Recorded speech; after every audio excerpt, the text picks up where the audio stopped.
नमस्कार विद्यार्थी मित्रांनो, स्वागत आहे महाप्रेमी इंग्लिश चॅनलवर। आज आपण बघणार आहोत इयत्ता 10वी विज्ञान भाग 1 त्याच्यामधील टॉपिक नंबर 2 मूलद्रव्यांचे आवर्ती वर्गीकरण। आता बघा, मूलद्रव्यांचे आवर्ती वर्गीकरण आपण बघणार आहोत। तर या टॉपिक मध्ये आपण काय काय बघणार आहोत?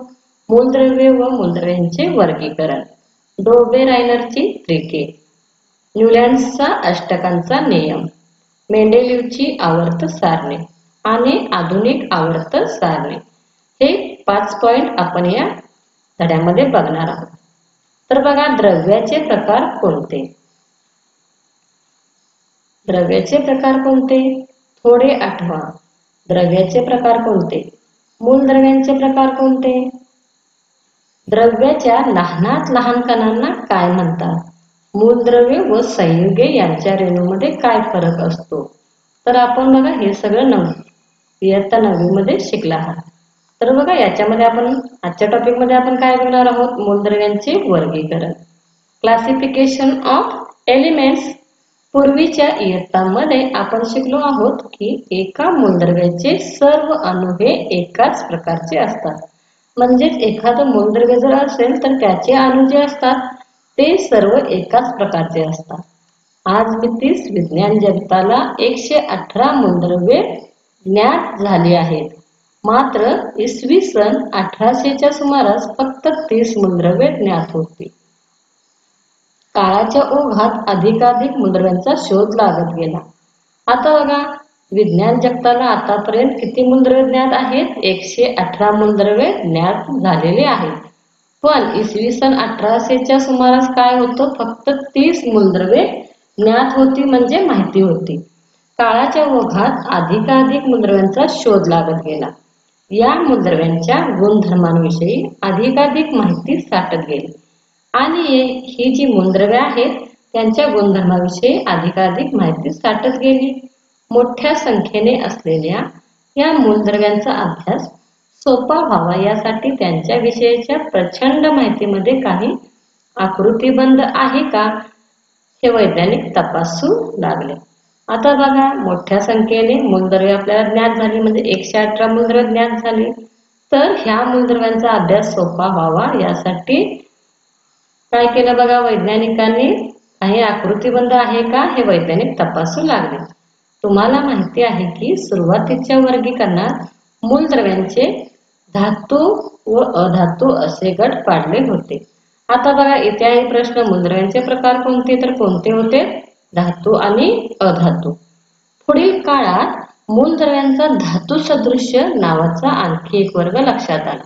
आता बघा, सुरुवातीला मूलद्रव्यांचे दोनच वर्गीकरण होते, धातू आणि अधातू। त्यानंतर काय झालं? बघा, पुढच्या काळात अजून मूलद्रव्यांच्या धातू सदृश्य नावाचा एक वर्ग लक्षात आला। म्हणजेच आता वर्गीकरण धातू, अधातू आणि धातू सदृश्य हे 3 प्रकार झाले। मूलद्रव्ये व त्यांचा गुणधर्म या विषयाचे ज्ञान जसे वाढू लागले तसे वेगवेगळ्या वैज्ञानिकांनी वर्गीकरणाच्या इतर अनेक पद्धती शोधण्याचे प्रयत्न सुरू केले। आता बघा, जशी ही मूलद्रव्ये आणि त्यांचे गुणधर्म याविषयीचे ज्ञान वाढू लागले तसे वैज्ञानिकांनी काय केलं? वेगवेगळ्या त्यांच्या वर्गीकरणासाठी वेगवेगळ्या पद्धती शोधण्याचे प्रयत्न सुरू केले। तर बघा, त्यानंतर काय झालं?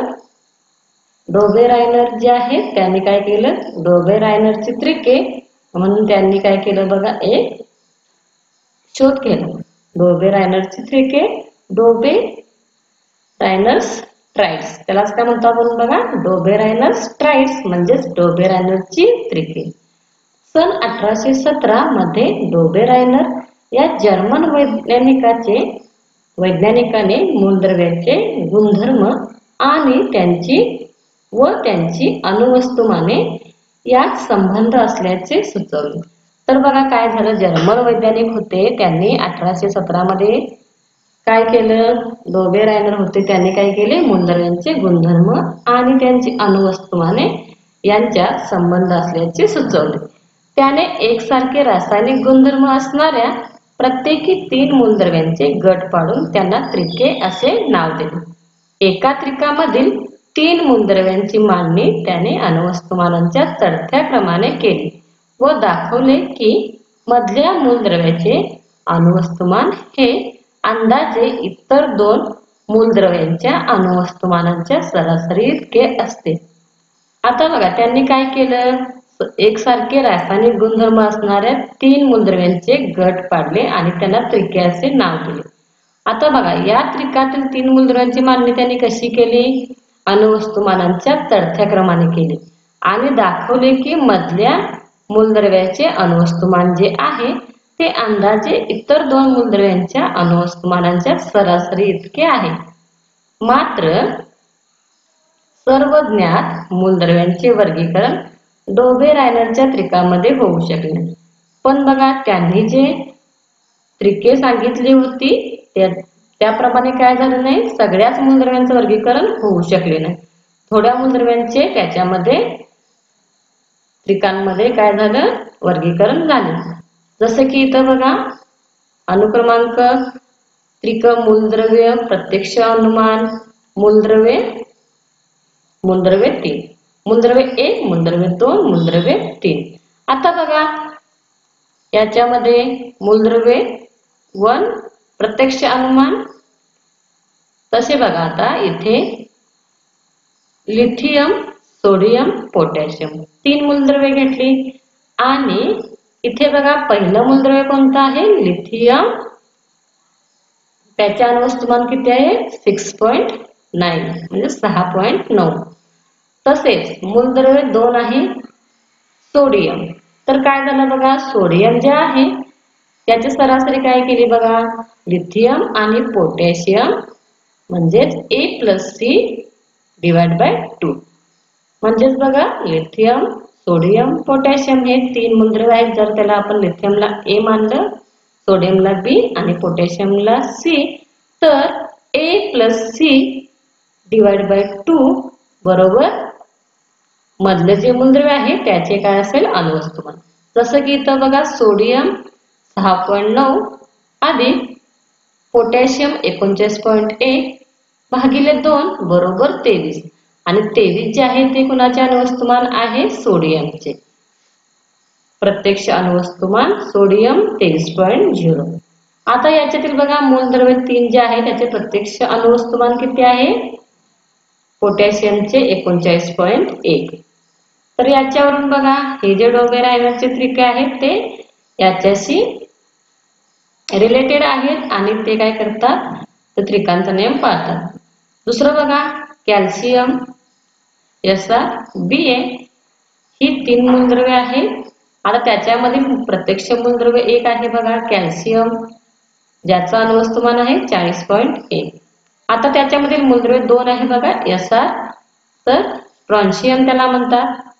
तर आता त्याचं जे वस्तुमान आहे अणुवस्तुमान ते काय होईल, A+C म्हणजे कॅल्शियम प्लस बेरियम यांचे जे अणुवस्तुमान आहे भागिले 2 म्हणजे त्यांची सरासरी.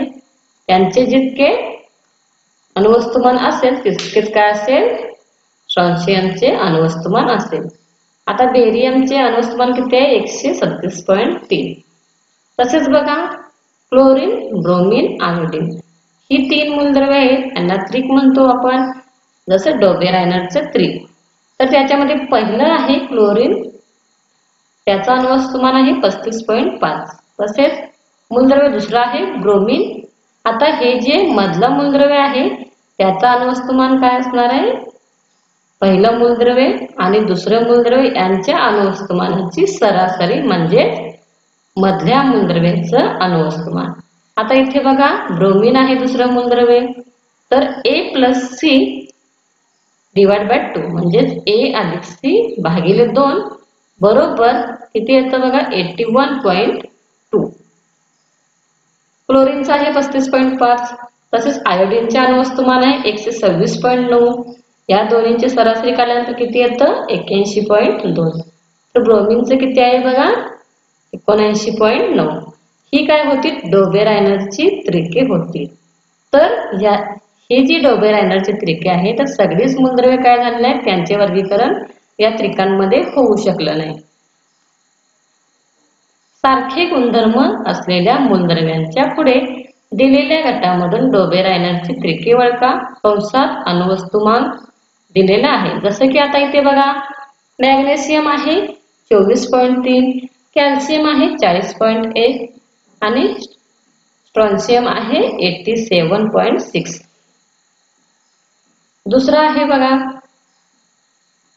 Sulphur 32.1, selenium 79.0 and Te127.6 127.6. तिसरा आहे Be9.0, Mg मॅग्नेशियम 24.3 24.3 आणि कॅल्शियम आहे 40.1. तर यामध्ये तुम्हाला काय करायचं आहे बघा सारखे रासायनिक गुणधर्म असलेल्या मूलद्रव्यांच्या पुढे दिलेल्या गटामधून डोबेरायनरची त्रिके तुम्हाला काय करायचं आहे याच्यामधून ओळखायचे आहेत. तर बघा त्याच्यानंतर काय झालं न्यूलँड्सचा अष्टकांचा नियम आला. जर तुम्हाला असेच नवनवीन व्हिडिओ पाहायचे असतील तर आमच्या चॅनलला लाईक करा, शेअर करा, सबस्क्राईब करा आणि बेल आयकॉन प्रेस करायला विसरू नका.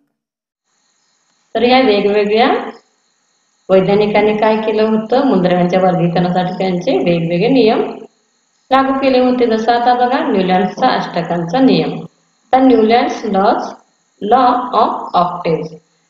इंग्लिश वैज्ञानिक जॉन न्यूलँड्स याने एका वेगळ्या मार्गाने अणुवस्तुमानांकाचा सहसंबंध मूलद्रव्यांच्या गुणधर्माशी जोडला. न्यूलँड्सने त्या काळी ज्ञात असलेली मूलद्रव्ये त्यांच्या अणुवस्तुमानांच्या चढत्या क्रमानुसार मांडली.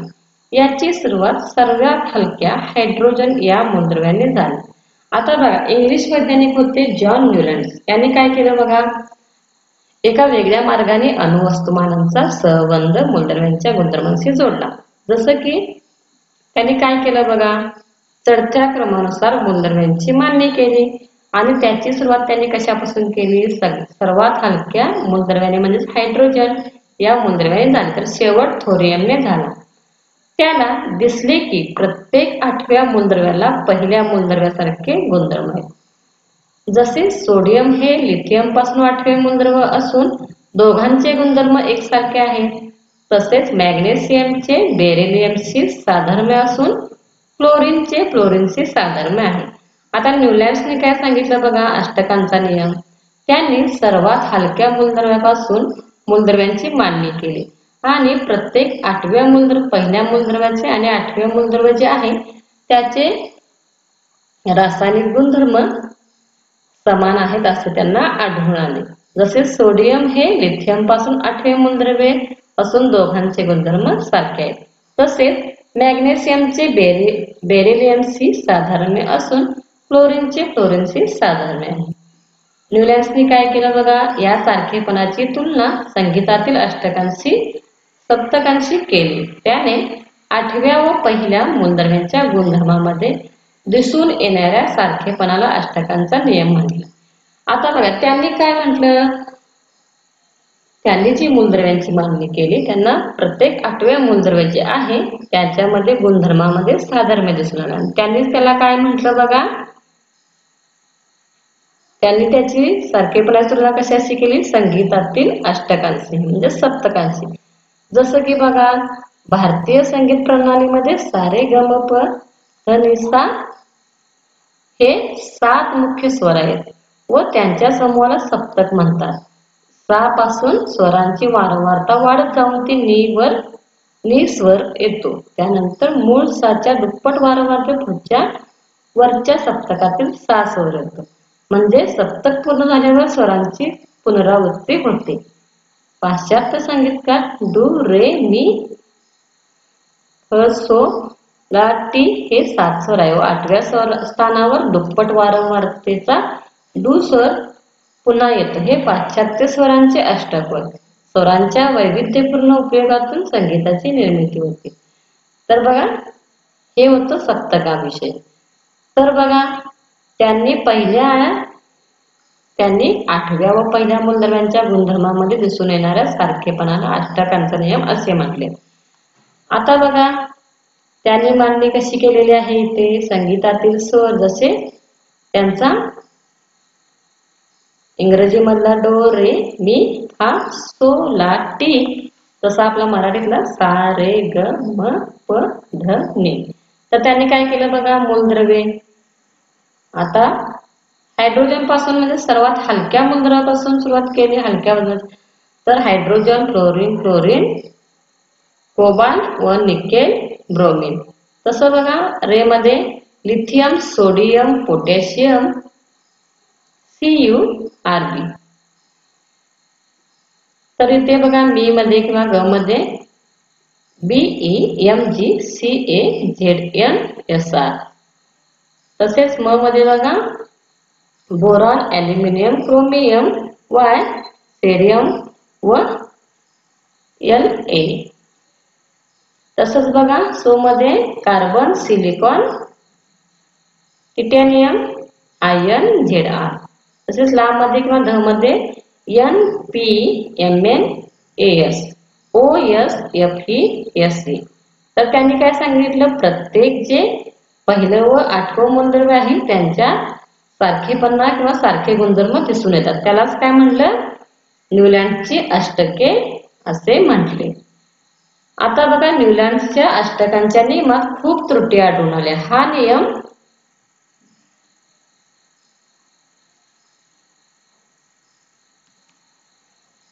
हा नियम फक्त कॅल्शियम पर्यंत लागू होत होता.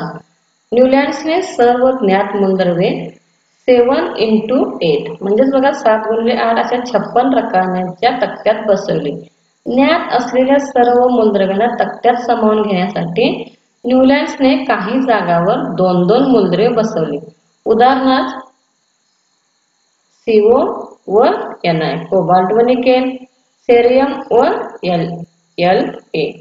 याशिवाय त्याने काही भिन्न गुणधर्माची मूलद्रव्ये अष्टकातील एका स्वराखाली ठेवली. उदाहरणार्थ CO व Na या धातूंना न्यूलँड्सने डो या स्वराखाली Cl व Br या हॅलोजन बरोबर ठेवले. या उलट CO व Na यांच्याशी साधर्म्य असणाऱ्या Fe ला त्यांच्यापासून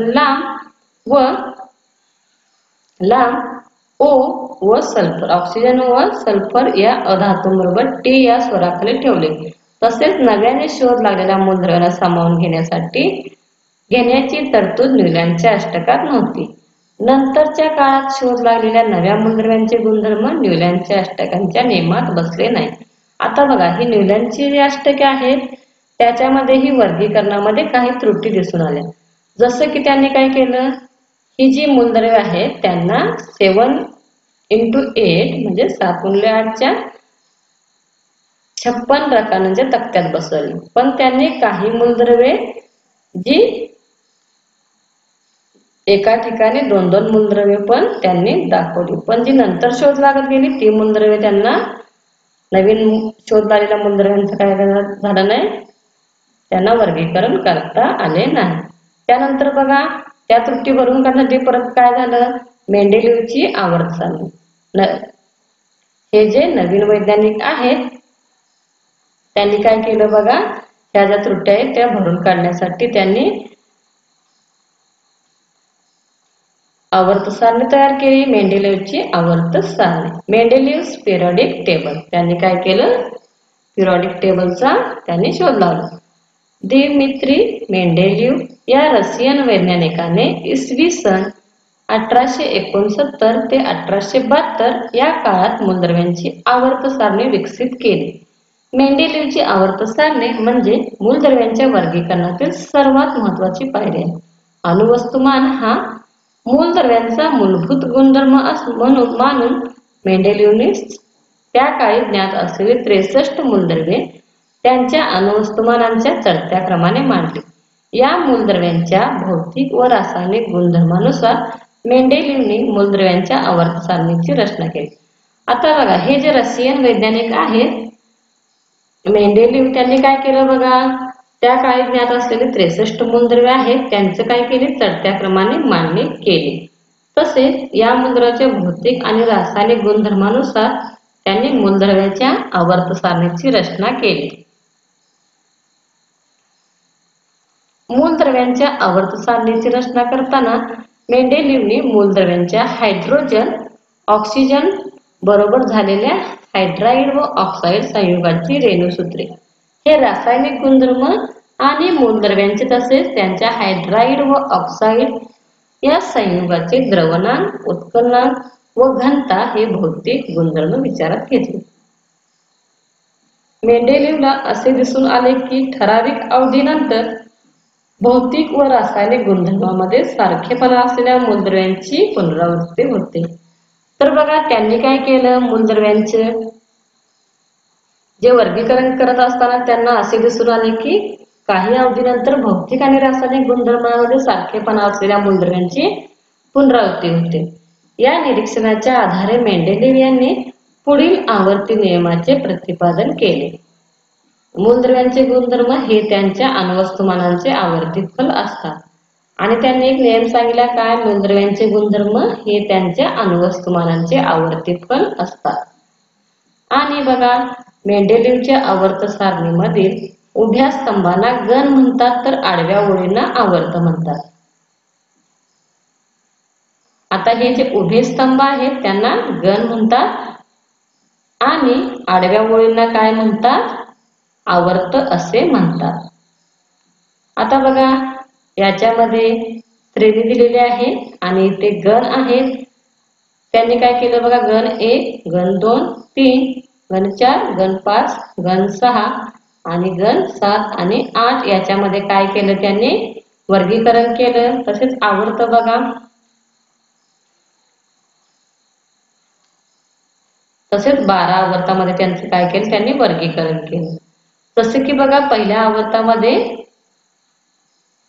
काय येतं, फक्त हायड्रोजन येतो आणि तेही पहिल्या गणामध्ये। तर दुसरं जे आवर्त आहे त्याच्यामध्ये कोणकोणती मूलद्रव्ये येतात, lithium, barium, boron, carbon, nitrogen, oxygen आणि फ्लोरीन। तिसरे आवर्त आहे त्याच्यामध्ये sodium, magnesium, aluminium, silicon, phosphorus, sulphur, chlorine. तर बघा तिसरं जे आवर्त आहे, चौथ्या आवर्तामध्ये काय काय येतात, potassium, calcium, titanium, vanadium, Cr, Mn, Fe, CO, Ni, Ca। असं काय केलं बघा, त्यांनी मूलद्रव्यांचं वर्गीकरण केलं। तसेच पाचव्या आवर्तामध्ये काय काय येतात, Cu, झिंक, असे आर्सेनिक, सेलेनियम, ब्रोमीन। तसेच सहाव्या आवर्तामध्ये ही मूलद्रव्ये येतात। तसेच असं त्यांनी काय केलं बघा, 8 गण आणि 12 आवर्त याच्यामध्ये काय केलं बघा, त्यांनी त्यांची आवर्त सारणी दाखवली, मेंडेलिव्हची आवर्त सारणी। आणि मेंडेलिव्हच्या आवर्त सारणीत वरच्या भागात संयुगाची सर्वसाधारण रेणूसूत्रे R2O, R2O3 या पद्धतीने दर्शवलेली आहेत। येथे R म्हणजे संबंधित मूलद्रव्य होय। प्रचलित पद्धतीत ही रेणूसूत्रे R2O, R2O3 अशी लिहितात। तर आता बघा परिचय शास्त्रज्ञांचा, दिमित्री मेंडेलिव्ह 1834 ते 1907 हे सेंट पीटर्सबर्ग विद्यापीठात प्राध्यापक होते। त्यांनी काय केलं, मूलद्रव्यांच्या अभ्यासाच्या हेतूने प्रत्येक ज्ञात मूलद्रव्यासाठी एक एक कार्ड बनवून त्यावर मूलद्रव्यांचे अणुवस्तुमान दर्शवून अणुवस्तुमान व गुणधर्म याच्या आधारे कार्डांची जुळणी केली आणि त्यातून मूलद्रव्यांच्या आवर्त सारणीचा शोध लागला। मेंडेलिव्हच्या आवर्त सारणीत अनेक रिकाम्या जागा सोडलेल्या आहेत। त्यापैकी काही ठिकाणी अणुवस्तुमानाचे भाकीत केलेले दिसते। भाकीत केलेली 3 अणुवस्तुमाने त्यांच्या गण आवर्तासहित सांगा। काही मूलद्रव्यांची नावे अनिश्चित असल्याने त्यांच्या संज्ञेमागे प्रश्नचिन्ह दर्शवले आहे। अशा संज्ञा कोणत्या? एक प्रश्न काय आहे तुमच्यासाठी आहे, विचार करा। तर या पुढील व्हिडिओ आपण पुढच्या व्हिडिओमध्ये बघू। Thank you for watching. Please like, share and subscribe our channel for more videos on Mahasemi English.